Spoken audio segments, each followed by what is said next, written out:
हाँ जी, good morning students of PA final. कल हमने 53 पेज पे छोड़ा था कि वो बोल रहे हैं क्रिस को कि why you are being an idiot, है ना। हाँ, जिम बोल रहा है will you stop being an idiot Chris को, है ना। एंड व्हाट हैपन कि हमें पता चला है जो जिम है वो जो एन का ब्रदर है जॉर्ज, उसे अपने साथ ले आया है because he has arrived in the area. And Chris क्या कह रहा है ना, क्रिस कह रहा है कि आज हमने एक अच्छी पार्टी करनी है, we were waiting for you. And Ann is asking कि ये जो शर्ट तुमने पहनी हुई है, अपने ब्रदर को बोल रही है कि कोई और शर्ट लेके आए हो, ये तो गंदी हो गई है ना। शी इज़ थिंकिंग कि he will definitely go with us, but जो जॉर्ज है he has come with something different.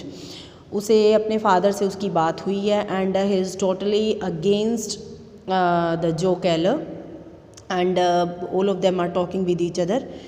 George क्या है, वो गुस्से में है एंड वो एन को भी यही समझाना चाहता है कि please try to understand the things कि what is happening around us. Chris है जो वो बता रहा है कि मदर तुम्हारे लिए ग्रेप जूस तैयार कर रही थी एंड जॉर्ज को ये है कि अभी भी केट को याद है कि मैं ग्रेप जूस पीता था, है ना। 55 पेज पे आप आ जाइए देन।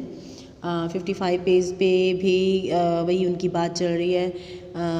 जॉर्ज कहता है आई एम बैक हेयर, मैं दोबारा आ गया हूँ। उसका मतलब मैं दोबारा आ गया हूँ वाला नहीं है, उसका मतलब ये है कि अब मैं सब कुछ सही कर दूँगा, है ना। क्रिस से you have gotten a little nervous, है ना, तुम थोड़े से नर्वस लग रहे हो। George is saying no nothing everything is all right. And Chris फिर बताता है कि जो लैरी के नाम का हमने एक ट्री लगाया था वो भी टूट गया है, मतलब बहुत नुकसान हो रहा है, बहुत हमारी लाइफ ख़राब चल रही है, तुम्हारे साथ भी, तुम्हारे फादर भी जेल में है एंड हमारे घर भी कुछ अच्छा नहीं चल रहा है। एंड जॉर्ज कह रहा है कि today from now on I decided to look like a lawyer. George कह रहा है कि अब मैं सारी चीज़ें, क्योंकि मैंने लॉ कंप्लीट कर ली है and I will see the things according to a lawyer. Then George कह रहा है कि एन अब उसके अपने फादर के बारे में बात करी है जॉर्ज से एंड जॉर्ज कह रहा है कि वो बहुत छोटे हो गए हैं, शुक्र है मैं उनसे मिल आया, अगर मैं उनसे ना मिल के आता तो शायद उनकी जो स्मेल रह जाती जेल में और कुछ भी ना रहता, है ना। मतलब जो जॉर्ज है वो गिल्टी फील कर रहा है कि हमारे फादर सही थे और हमने उनको समझा ही नहीं। 56 पेज पे देखिए क्रिस भी बात को समझने की कोशिश कर रहा है और जॉर्ज उससे पूछ रहा है कि अभी तक तुमने मैरिज तो नहीं ना की क्रिस से। And she is saying no not yet but still she is ready to marry Chris. But George अब उसे क्या बोल रहा है कि प्लीज़ जो भी तुम्हारे आइडियाज़ हैं उन्हें चेंज कर दो because these people are not good for us, ये लोग हमारे लिए अच्छे नहीं हैं, है ना। क्रिस बार बार उसे बोल रहा है कि please civilize yourself and George कह रहा है डोंट सिविलाइज मी, मुझे सिविलाइज करने की कोशिश मत करो, अपनी खुद की लाइफ को तुम देखो, तुम्हारे घर क्या चल रहा है। Chris are you going to talk like a ground man, कि तुम ऐसे बात करोगे। एन भी उसे शांत करने की कोशिश कर रही है कि केट बीमार है ना। जॉर्ज है वो कह रहा है कि हमारी सारी लाइफ इन्होंने चेंज कर दी। वो अब बता रहा है कि हमारे डैड कैसे हैं। I wanted to go to dad, है ना, मैं जाना चाहता था लेकिन मैं नहीं गया, है ना। और मैं नहीं चाहता कि मेरी जो भी उनसे बात हुई है उस हिसाब से मैं तुम्हें एक एक चीज़ बताऊं, लेकिन तुम समझने की कोशिश करो, these people are not good for us. अब जॉर्ज कह रहे हैं, जॉर्ज क्लियर करने की कोशिश कर रहा है। जॉर्ज बात कर रहा है क्रिस से, क्या कह रहा है जॉर्ज उसको कि तुम्हें पता है ना तुम्हारे फादर हैं वो तो जो प्लांट में एक एक काम हो रहा है उसे अच्छी से देखते हैं, है ना। उस दिन भी क्या हुआ था कि जो सिलेंडर हेड्स थे उनको डिफेक्ट्स को ओके करके प्रोसेस में से तुम्हारे फादर ने ही कहा था कि हाँ ये आगे भेज दो, ये तुम सही मानते हो बात। सो जो टोल्ड हिम, जो ने कहा था फ़ोन पे कि वेल्ड करो और क्रैक्स को और आगे भेज दो। Chris are you through now, क्या तुम्हें सारी बात पता है।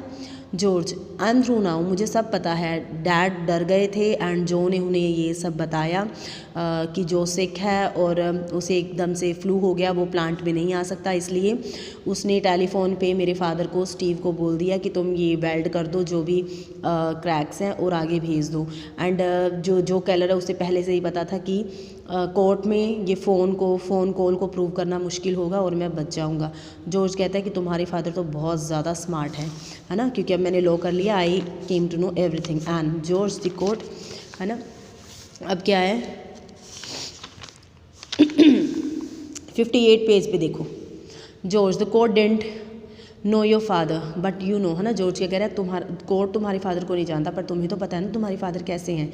तुम्हारे फादर हैं जो दूसरों की आवाज़ को दबाने वाले हैं, है ना। तुम्हें ये सब पता है, लेकिन जो मेरे फादर हैं, मेरे फादर कैसे हैं, है ना। लास्ट लाइन में देखिए जॉर्ज, एंड माई फादर, वो तो एक चूहे की तरह हैं जो कोई एक नई शर्ट भी अकेले खरीद के नहीं ला सकते। एंड तुम्हारे फादर तो ऐसे हैं जैसे बॉस होते हैं, एक एक चीज़ को चेक करते हैं, जाने से पहले लाइट्स चेक करनी, उनको सब क्लियर होता है। तो फिर उस दिन जो डिफेक्ट जो सिलेंडर्स थे उनमें डिफेक्ट था वो कवर हो गई, ऐसे कैसे आगे चले गए। ये तुम्हारे फादर की सारी उसके नॉलेज में था, पर उन्होंने हमारे फादर को फंसाया है।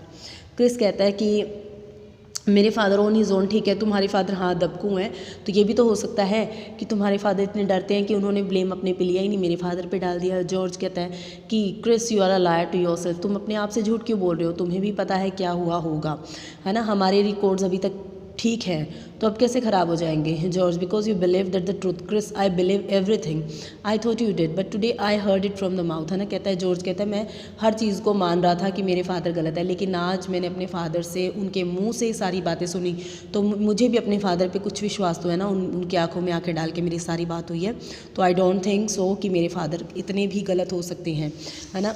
उन्होंने जो इतनी बड़ी सज़ा भुगती है वहाँ पे जेल में रह के, जो कि उनकी बनती नहीं थी, फिर भी वो वहाँ पे गए। Chris, the voice of God, है ना। क्रिस कहता है भगवान की यही इच्छा थी इसीलिए वो गए। एंड जॉर्ज कहता है any why isn't his name on it, है ना। अब जॉर्ज कहता है ये जो भी प्लांट से पैसे मिले हैं, जो भी घर पे पैसा है, ये सब खून से भरा हुआ है, क्या तुम इसी खून से भरे हुए पैसे में रहना चाहती हो। जॉर्ज क्या कह रहा है कि यू आर किडिंग, है ना, कि जो भी आंखें खोलो सब कुछ तुम्हारे सामने है, जो केलर एंड सन प्लांट पे लिखा हुआ है, तो ये सारा उसके मरने के बाद किसे मिलेगा, जॉर्ज को, क्रिस को ही मिलेगा, क्योंकि एन बार बार कह रही है कि क्रिस उसमें से कुछ नहीं लेगा। तो जॉर्ज क्या क्लियर करने की कोशिश कर रहा है कि भूल जाओ सब कुछ, जब जो प्लांट है, जो कंपनी है, वो इन्हीं के नाम पे है, और उसका जो भी जो केलर के बाद जो जिसके उसकी डेथ होती है, तो बेटा दूसरा तो है ही नहीं है लैरी, तो अब सब कुछ किसे मिलेगा, इससे ही मिलेगा। एंड समवन्स कमिंग, एंड कह रही है धीरे बोलो, कोई आ रहा है। तो क्या पता चलता है कि मदर आई है, एंड मदर के सामने वो सारी बात नहीं करना चाहते। मदर उससे हेलो कहती है, और 60 पेज पे मैं छोड़ रही हूँ, ठीक है। कल मैंने 9 पेज डाल दिया था, वो एक्चुअली में थोड़ा सा गलत हो गया, तो 60 पेज तक का आज मैं डाल रही हूँ, 61 से मैं कल करवाऊँगी, ठीक है जी, थैंक यू।